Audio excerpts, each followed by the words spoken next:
Oil stains on your driveway aren't just ugly, they're soaking deeper into the concrete every day. Here's a pro tip. Apply a heavy-duty degreaser first and let it sit for 15 minutes to break down the oil before you even touch your pressure washer.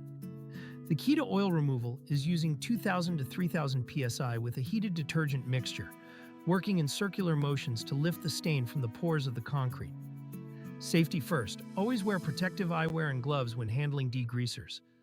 Give us a call at 650-946-2723 for more information.